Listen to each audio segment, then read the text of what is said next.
बिस्मिल्लाहिर्रहमानिर्रहीम अल्लाहुम्मा सल्लि अला मुहम्मदिन नबियुल उम्मी व अला आलिहि वसल्लम Taslima. Dear students, class 7th, आज हमारा लेक्चर नंबर 5 है और इसमें हमने इन्वर्स वेरिएशन और इस्लामिक लॉ ऑफ इनहेरिटेंस के मुतल्लिक जो है वो पढ़ना है। पहले इस्लामिक लॉ ऑफ इनहेरिटेंस के मुतल्लिक पढ़ते हैं जी। इस्लामिक लॉ ऑफ इनहेरिटेंस क्या कहता है कि जब कोई बंदा दुनिया से रुखसत फरमा जाता है, फौत हो जाता है, तो जो अपनी प्रॉपर्टी लेफ़्ट करता है, अब वो डिस्ट्रीब्यूट करनी होती है उसकी वाइफ के दरमियान, उसके बच्चों के दरमियान। ठीक है, तो इस्लामिक लॉ ऑफ इनहेरिटेंस के मुताबिक किस तरह डिवीजन होगी उस प्रॉपर्टी की, वो इस क्वेश्चन में आज हम पढ़ते हैं। जैसा कि ये हमारे पास क्वेश्चन है जी, question number 14। A man left savings of ₹2,50,000। एक बंदा जब दुनिया से फ़ानी हो गया, तो इस दुनिया फ़ानी से कूच कर गया, तो उसने कितनी प्रॉपर्टी छोड़ी है, कितनी सेविंग छोड़ी है? 2,50,000। अब वो हमने डिस्ट्रीब्यूट करनी है उसकी वाइफ के दरमियान, उसकी 2 डॉटर्स हैं और एक बेटा है। आप ये बताएं कि हर एक को कितना जो है उसमें से शेयर मिलेगा। ठीक है जी, इस क्वेश्चन को हम करते हैं जी। पहले हम देखते हैं जी, टोटल सेविंग उसकी कितनी थी? 2,50,000। विडो शेयर, विडो बोलते हैं बेवा को जिसका हस्बैंड जो है वो फौत हो गया हो, तो विडो शेयर कितना होता है? टोटल जितनी भी सेविंग या प्रॉपर्टी उसने छोड़ी होती है, उसकी जो मालियत होती है, उसका 8वां हिस्सा जो है वो बेवा को मिलता है। तो ये देखें, 2,50,000 को मैंने 8 पे डिवाइड कर दिया, मल्टीप्लाई बाय 1/8। तो 2,50,000 को जब 8 पे डिवाइड करेंगे तो ये हमारे पास आ जाएगा 31,250। तो 2,50,000 में से 31,250 जो है मिस्टर लतीफ़ जिसने ये प्रॉपर्टी सेविंग छोड़ी है उसकी बेवा को मिल जाएगा। उसके बाद रिमेनिंग अमाउंट हमारे पास कितनी रह जाएगी? 2,50,000 में से 31,250 को आप सब्ट्रैक्ट करेंगे, रिमेनिंग अमाउंट हमारे पास है जी 2,18,750। अब ये डिस्ट्रीब्यूट करनी है, उसकी 2 डॉटर्स हैं और एक सन है। देखें जी, इस्लामिक लॉ ऑफ इनहेरिटेंस के मुताबिक बेटे को बेटी से दुगना हिस्सा मिलता है। अगर बेटी को 1 हिस्सा मिल रहा है तो बेटे को कितने हिस्से मिलेंगे? 2 हिस्से मिलेंगे। अब उसकी 2 डॉटर्स हैं, ये देखें, फर्स्ट डॉटर, फिर उसकी रेशो आ गई, फिर सेकंड डॉटर आ गई, फिर रेशो आ गया, फिर उसका क्या आ जाएगा? सन आ जाएगा। सन को 2 हिस्से मिल रहे हैं, फर्स्ट डॉटर को भी 1 मिल रहा है, सेकंड डॉटर को भी क्या मिल रहा है? 1 मिल रहा है। अब इस रेशो के हम सम कर लेते हैं, इन हिस्सों को हम क्या कर लेते हैं? प्लस कर लेते हैं। सम ऑफ रेशो क्या बन जाएगा? 1 + 1 + 2। तो टोटल हमारे पास 4 हिस्से हैं। 4 में से 2 हिस्से बेटे को मिल जाने हैं और एक हिस्सा जो है वो डॉटर को मिल जाना है। तो ईच डॉटर शेयर, अगर हम एक बेटी का हिस्सा निकाल लें तो डेफिनेटली दूसरी बेटी को भी उतना हिस्सा मिलेगा। टोटल हिस्से कितने हैं? 4। ये देखें, और बेटी का हिस्सा क्या है? 1/4 हो जाएगा। रिमेनिंग अमाउंट हमारे पास क्या थी? 2,18,750 मल्टीप्लाई बाय 2,18,750। जब हम डिवाइड करेंगे 2,18,750 को 4 पे, तो ये अमाउंट हमारी आ जाएगी 54,687.50। तो ये हर डॉटर को मिल जाएगी जी 54,687.5। अब सन का हिस्सा कितना होगा? सन्स शेयर, अपोस्ट्रोफी एस का मतलब होता है का की के, कि बेटे का हिस्सा कितना है। बेटे के हिस्से 2 होते हैं और हर टोटल हिस्से हमारे पास कितने हैं? 4। तो ये आ जाएगा 2/4 मल्टीप्लाई बाय 2,18,750। ये देखें, 2 1s are 2, 2 2s are 4। 2,18,750 को 2 पे डिवाइड करेंगे, ये अमाउंट हमारे पास आ जाएगी 1,09,375। ये जो है वो सन को मिलेगा, ये हर डॉटर को मिलेगा, ये विडोज़ का शेयर आ जाएगा 31,250। जब इन तमाम शेयर्स को आप ऐड करेंगे तो एंड में हमारे पास उसकी टोटल सेविंग आ जाएगी जो उसने लेफ़्ट की होगी 2,50,000। तो ये था जी इस्लामिक लॉ ऑफ इनहेरिटेंस। अब मैं आपको इन्वर्स वेरिएशन के बारे में बताता हूँ। प्रीवियस लेक्चर में मैंने आपको डायरेक्ट वेरिएशन के मुतालिक बताया था। इन्वर्स वेरिएशन क्या होता है कि अगर 1 क्वांटिटी में इंक्रीज़ हो रहा है तो सेकेंड क्वांटिटी में क्या होगा? डिक्रीज़ होगा। जैसे फॉर एग्ज़ाम्पल हम कंस्ट्रक्शन का काम करवाते हैं, अमूमन हम घर तामीर करवाते हैं, शॉप्स वगैरह या प्लाजा तामीर करवाते हैं, तो उसमें क्या होता है? फॉर एग्ज़ाम्पल हमारे पास 10 मज़दूर काम कर रहे हैं और वो एक काम को 20 दिनों में ख़त्म करते हैं।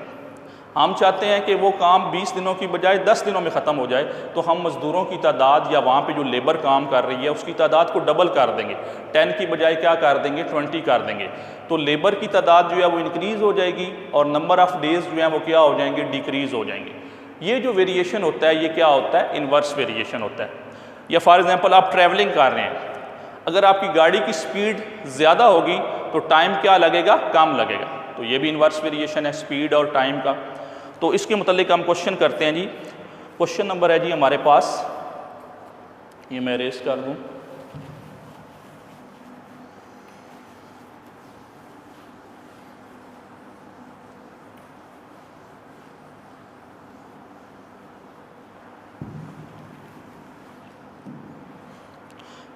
क्वेश्चन नंबर है जी हमारे पास 12। If 8 man can do a job in 12 days, 8 बंदे एक काम को 12 दिनों के अंदर जो है वो ख़त्म करते हैं, how long will 24 man take to complete it. अब 8 की बजाय वहाँ पे उन्होंने 24 बंदे लगा दिए, 24 मैन्स जो है वो वहाँ पे काम कर रहे हैं। अब 12 डेज़ की बजाय कितने दिनों में ये काम ख़त्म होगा, तो ये हमने क्या करना है, फाइंड करना है। जैसे आप देख रहे हैं कि मैन्स की तादाद बढ़ गई है, जब आदमियों की तादाद बढ़ जाएगी तो डेज़ की तादाद क्या हो जाएगी, कम हो जाएगी। ये कौन सा वेरिएशन है, इन्वर्स वेरिएशन है। राइट करते हैं जी। क्वेश्चन नंबर ये हमारे पास है जी, क्वेश्चन नंबर 12, मैन और डेज का रिलेशन है जी। 8 बंदे काम को जो है वो 12 डेज के अंदर कंप्लीट करते हैं। अब 8 मैन की बजाय वहाँ पे 24 मैन काम कर रहे हैं, तो डेज कितनी होंगे, ये हमने क्या करना है, फाइंड करना है। और ये कौन सा वेरिएशन है, इन्वर्स वेरिएशन है।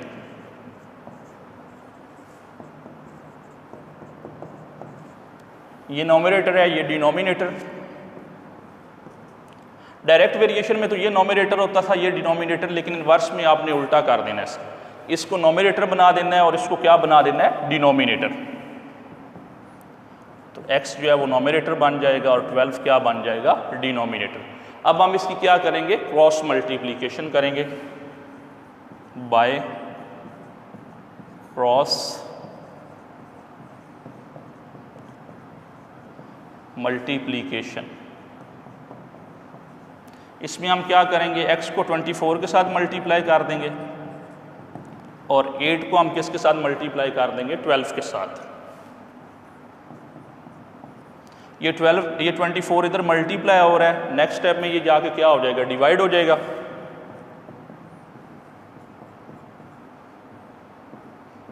अब हम इसकी कटिंग कर लेते हैं। 12 1s are 12, 12 2s are 24, 2 1s are 2, 2 4s are 8, तो x इज इक्वल टू 4 आ गया। तो जब हम 24 मैन वहाँ पे लगाएंगे काम करने के लिए, तो अब डेज़ की तादाद हमारे पास क्या आ जाएगी, 4 हो जाएगी, डिक्रीज़ हो जाएगी। 12 से क्या हो जाएगी, 4 हो जाएगी। तो एंड में आप आंसर में लिखेंगे यहाँ पे number of days is equal to x is equal to 4। Okay dear students, ये तो इन्वर्स वेरिएशन का था। अब एक क्वेश्चन जो है वो मैं आपको प्रॉफिट के हवाले से बताता हूँ कि अगर 2-3 पार्टनर्स इकट्ठे काम कर रहे हो और उनको प्रॉफिट हुआ है बिजनेस में, तो वो आपस में किस तरह जो है वो डिस्ट्रीब्यूट करेंगे, उसको हम परफॉर्म करते हैं इस क्वेश्चन को यहाँ पे।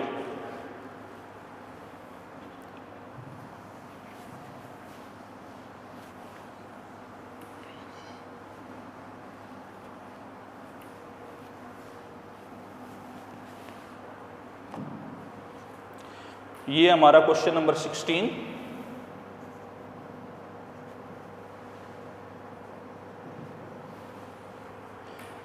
टोटल प्रॉफिट जो है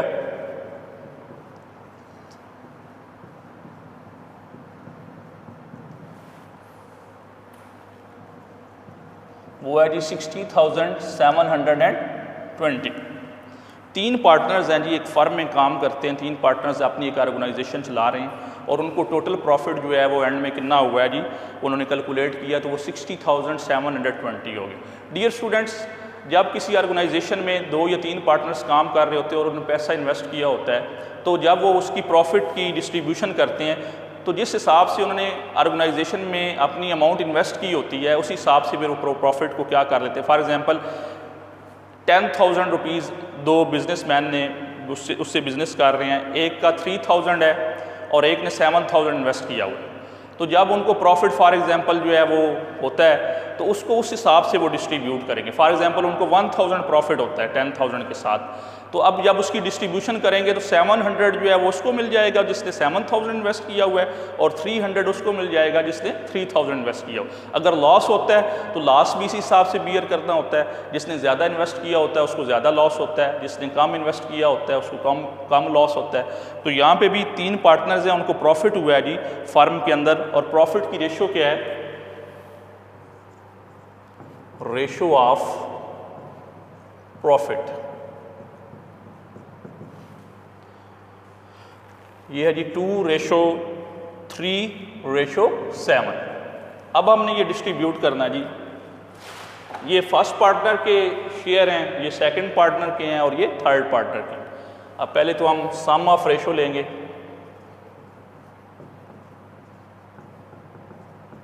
फर्स्ट पार्टनर के 2 हिस्से हैं, सेकंड पार्टनर के 3 हिस्से हैं, और थर्ड पार्टनर जो है उसने ज़्यादा इन्वेस्ट किया हुआ है, उसके 7 जो है वो शेयर्स हैं बिजनेस के अंदर।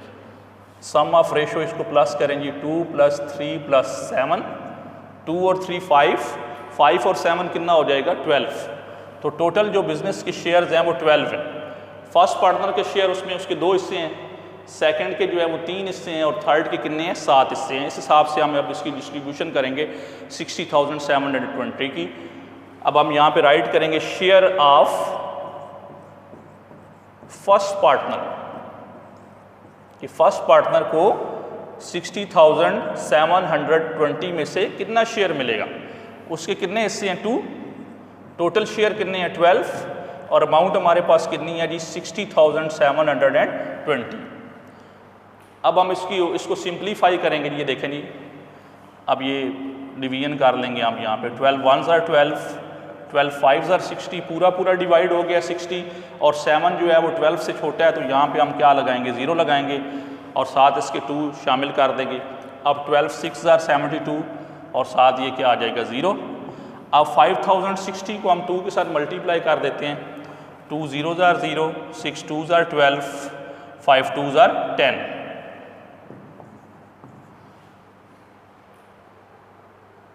तो 10,120 जो है वो फर्स्ट पार्टनर को शेयर मिल जाएगा। अब शेयर ऑफ सेकंड पार्टनर जो है वो हम फाइंड कर लेते हैं, share of second partner. Dear students, second partner को जो शेयर है वो 3 हिस्से हैं उसके, और टोटल बिजनेस के कितने हिस्से हमने बनाए हैं 12।